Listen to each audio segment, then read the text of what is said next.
So good morning. I'm out for a walk. I'm just continuing to talk about God's faithfulness, and I think the video here is fitting. One of my favorite passages is in Matthew chapter 7, verses 13 through 14, where Jesus talks about the narrow path. And it's such an incredible image. If you look at where I'm walking here, this narrow path, which, I think to me, part of God's faithfulness is He knows the path. He created the path. There is a path for me to travel. There's the broad way.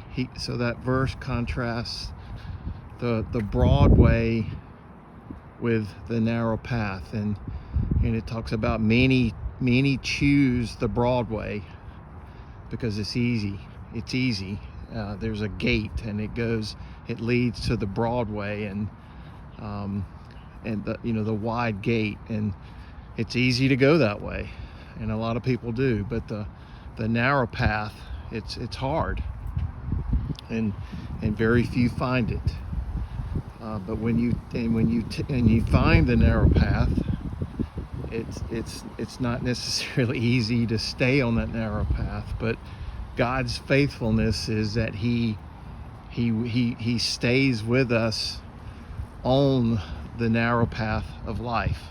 And I can turn to the left, or heck, I can turn around and go the other way, or I could go to the left, or I could go to the right. I can choose. But God's faithfulness is that He is with me on the narrow path, and there will be good times, and there will be tough times. But just remember that there is a path, and that God is fully aware of the path, which is your life. And our role on this earth is, the Bible says Jesus is the door. I mean, He is the entryway to the narrow path. And I don't know, sometimes it's just so easy to forget that there is a path to our lives, because we can get so immersed in regret and sorrow, and we can just get to a point where those become our identity.